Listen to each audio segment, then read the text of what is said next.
believe it or not, but I used to be a normie.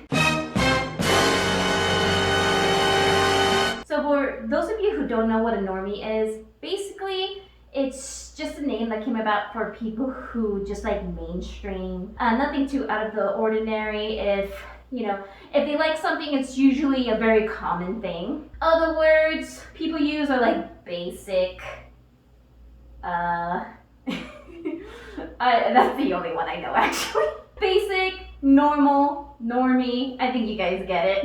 So I wasn't a normie my whole life. Actually, as a kid, I was always friends with everybody. I loved making friends. My mom took care of the three of us, my brother, my sister, by herself when we were very little. So we used to go for fun to like McDonald's play, those little play pins.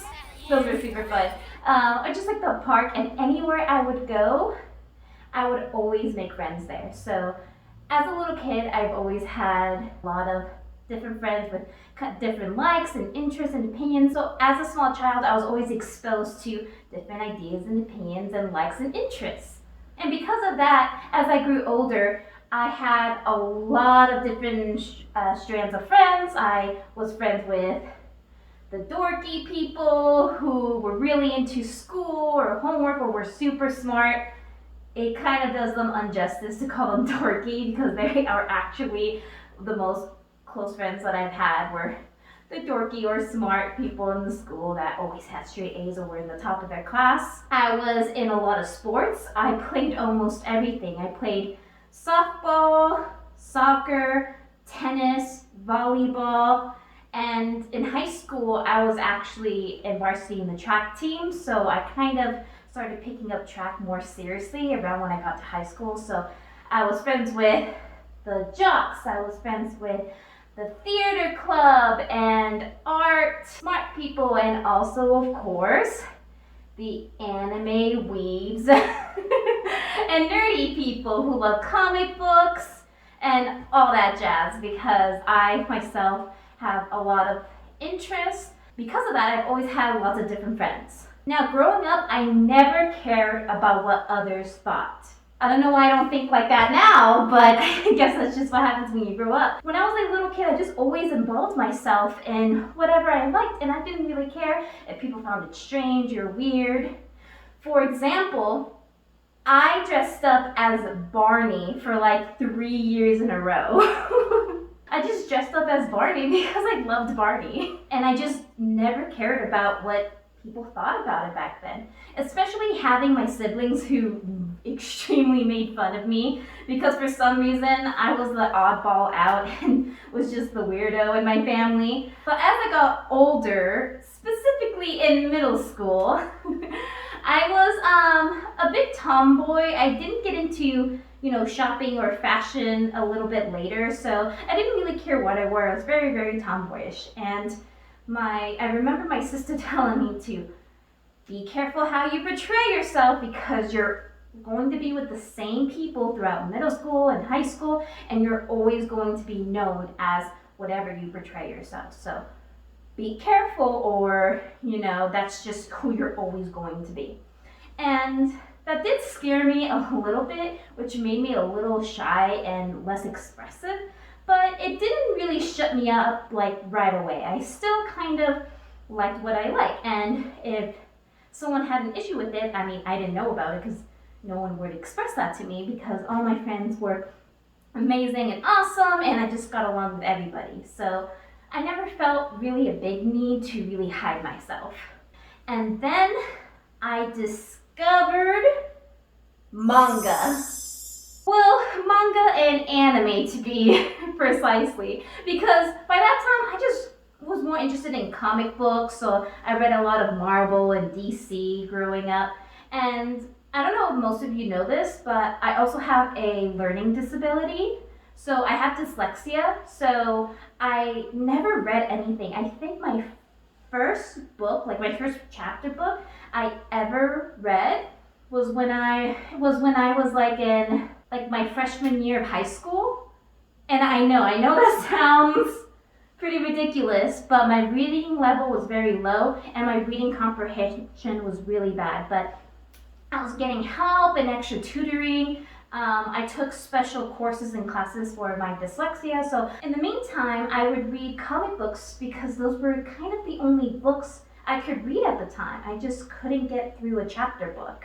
So since I really liked reading comic books, a friend of mine who was really into manga, really into anime, she let me borrow one of her manga books, which I actually still have. Hold on.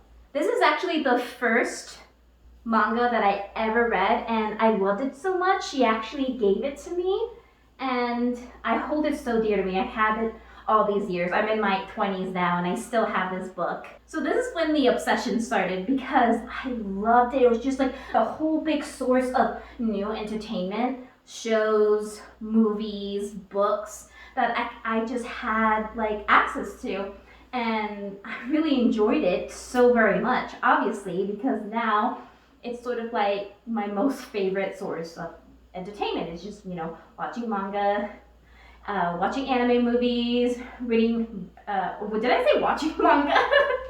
I meant reading manga, but watching anime, and you guys get the point. To cut the story short, I'm sure you're wondering how I got from this to this to this. So this is how I changed. High school was a big one. Part of 8th grade was pretty hard.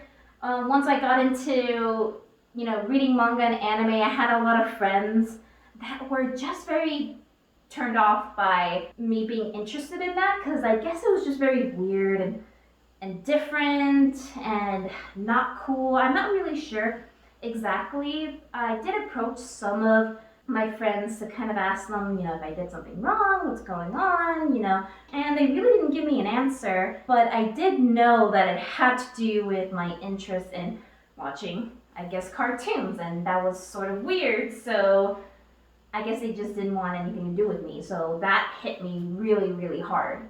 But I mean, that's what happened. So because I got really judged for my interests, that's what got me to kind of shut up about it and to really keep it secret and start to go through this process of changing myself so that I could be liked.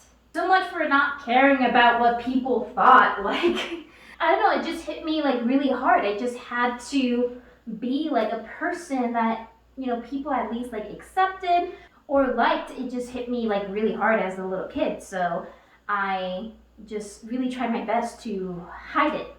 And because I hid it, the friends that were there for me, the friends who actually cared for me, I ignored because I was afraid to be associated with them. And till this day, I regret that so much because I lost a lot of great friends who would never judge me, people who I could have gone to conventions with as a little kid. But I decided, no, I'm going to try to fit in with these other groups.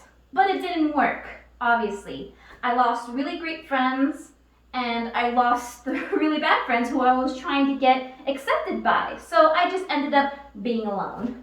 Especially whenever I started my volleyball team, that's when things got really bad because I started getting bullied to the extreme. The worst bullying I've ever gotten, and I think it started with me joining the team. They all came up to me and said, "Oh, you're blah blah blah sister," referring to my sister because my sister's extremely pretty. She was always very, popular, and everyone knew about her. So they came up to me and they're like, "Oh, you're blah blah blah sister," and I was like, "Yeah." And so they started talking to me what I liked and my interests, and I was like, I don't really go out to parties, but I really like, this anime and this, and so I started sharing my like interests, and then they all started to bully me right after that, and it was awful.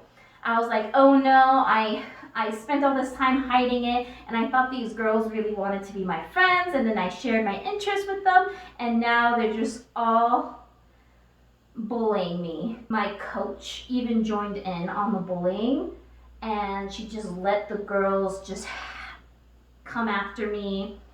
ignore me, throw balls at me. It was completely awful. And I didn't want to say anything to anyone because I just thought, oh, if they just get to know me, I'm sure they would like me. It was just awful, completely awful. But then, one of my very close friends I've had since like elementary school, she is just an angel. Even though I have ignored her and gone through my own way of trying not to be, her friend because she was a little bit dorky, she saved me.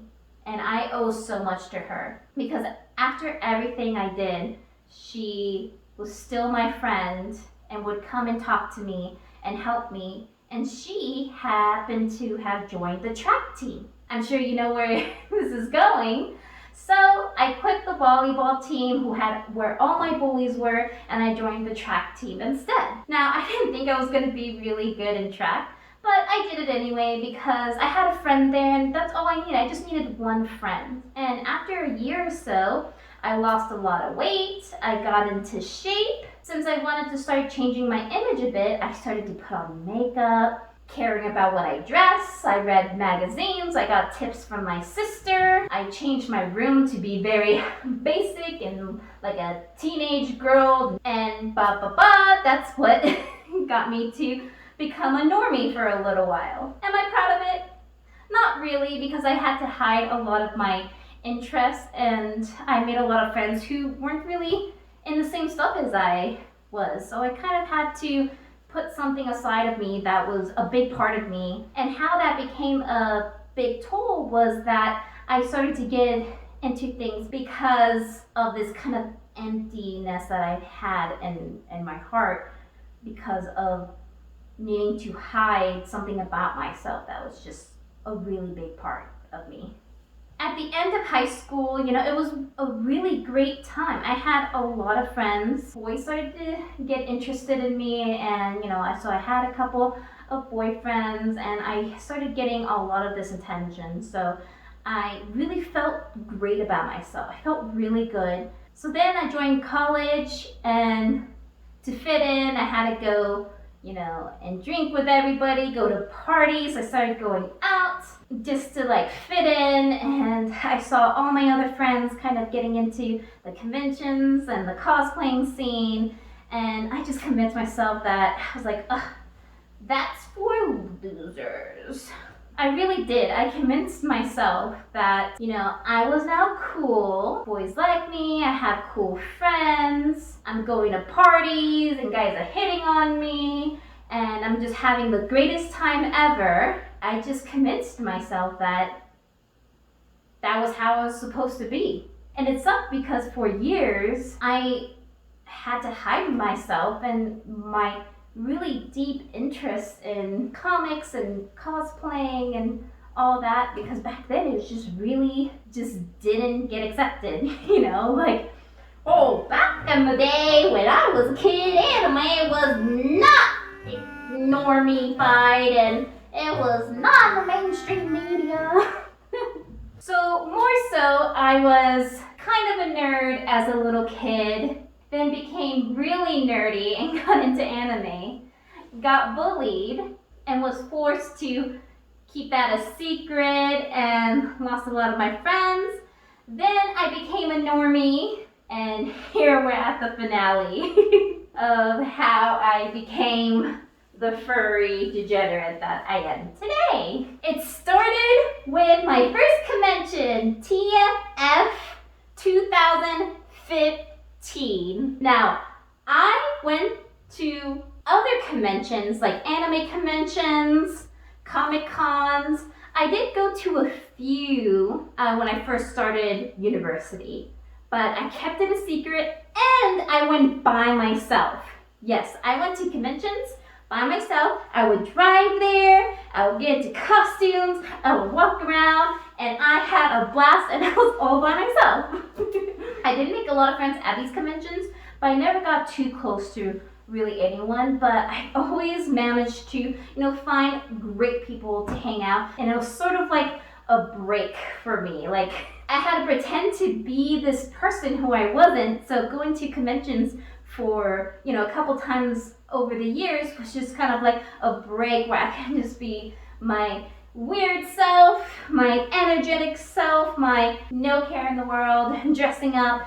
And it was just like a really big like release for me. In fact, in one of these conventions, I met my first furries. I'm pretty sure it was just like a normal comic con convention. I don't know, it could have been an anime one. So here's a picture of me where I saw these furries. I didn't know what they were, but I thought it was the coolest thing. The costumes were so adorable, and I just thought to myself, oh my gosh, I would love to have one of these costumes. They look amazing. So I don't know who they are, but if you're out there, thank you, because you guys made me into a furry. So thank you for being there. So a little shortly after that, I did make a few furry friends who then invited me to Texas Furry Fiesta, specifically Texas Furry Fiesta 2015.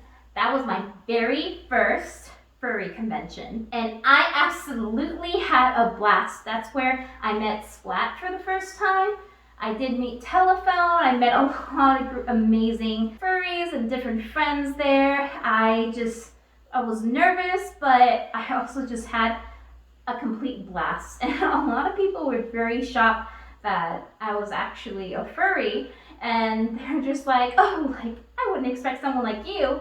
And I kind of thought to myself, you know, I kind of understand, because I look very basic, like a very basic girl. Typically, people in the fandom are just like, I'm gonna be just me, right? They completely just show themselves and express themselves through their clothes or their hair and their makeup. And I was just, you know, straight hair, makeup, whatever clothes, dresses, whatever looked cute, I don't know. I wasn't in an anime shirt or cool hair accessories, like, oh gosh, I would have loved to do that, but I was just kind of used to portraying this person, so that's just kind of how like I went for a while. And as most of you know, that's where I met Zerdalius, my now husband. A lot of you already know him, and I met him at this convention, my very first one, and we quickly started going out, and I had myself a little furry boyfriend. Now, because I met Zerdy, he really helped me come out of my shell and to not be ashamed of who I was. He was a really big part of, oh, who cares? Put these posters back up. Like, you like them, why are you hiding them in your closet? Oh, if you like manga, don't have them in a cardboard box. Like, put them on your bookshelf.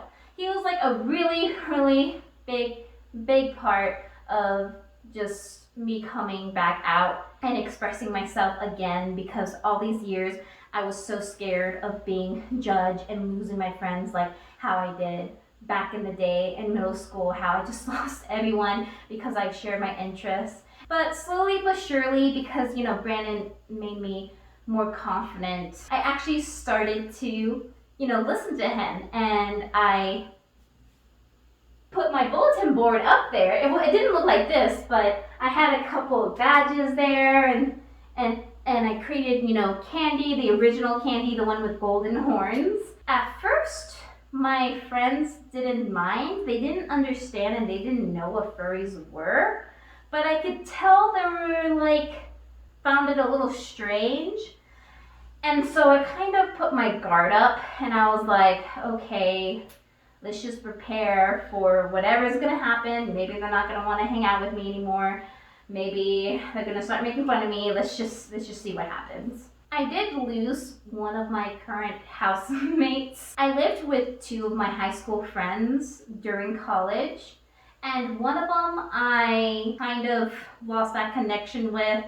She just stopped sort of talking to me, and of course found it strange, but I took it pretty okay. She actually took it much harder, because I'm sure a lot of her friends were talking bad about me, and I was probably embarrassing her, and I was one of her best friends, so I think that she was just kind of going through a hard time herself. So we lost contact. But even so, after all, you know, the friends I've lost throughout the years because of my interests, right now I have amazing friends who love me for who I am, who love whatever I'm into that day or week or year or forever. I have a lot of furry friends.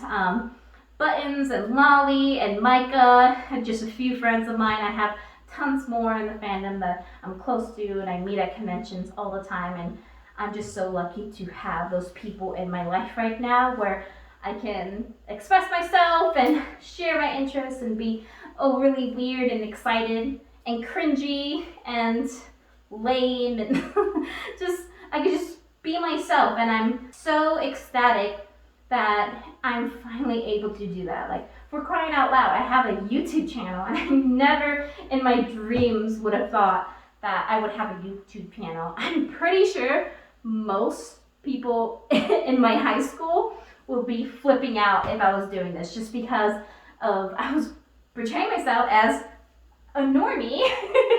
I was completely normie as it gets. Oh, I remember Buttons telling me how she seen all the pictures that my mom has in her house of me whenever I was in high school. And Button said to me while she had one of my pictures, and she was like, yeah, we wouldn't have been friends in high school. And I was like, why? Why would you say that? She's like, well, you look mean. I was like, well, I'm like, what do you mean what do you mean I look mean? She's like, okay, no, you don't look mean. You just look like a white chick. Like you look like a bully. Which I was never a bully. I just want to be clear. I was never like Becky in my last video where it's like, oh my god, you like anime? No. Even though I was never bullied, I still think it's just as bad if you ignore someone just because they have an interest. So if someone like is in the library reading mangas and you're really into manga and you ignore them, you don't say anything because you're like, oh no, if I say something, people might think I'm weird. No, like I should have gone up to that person reading manga and been like, oh, I love that book. Hey, I really like manga too. That's really cool. You're cool for liking manga. Just doing that makes it more normalized, makes people feel less like shy or like they're being judged for it. And it just sucks because I just completely ignored people if they had interest or they wanted to talk to me about games or manga. I would just kind of be like, oh yeah. But I'm sure I've hurt a lot of people by just as well as ignoring them. So I know that doesn't justify anything that I've done. For that, I am here to tell you guys to just think about that if you're in a similar situation, to maybe consider like not just ignoring people or potentially having really great friends in your school or college and not becoming close or getting to know them just because you're afraid of being judged yourself.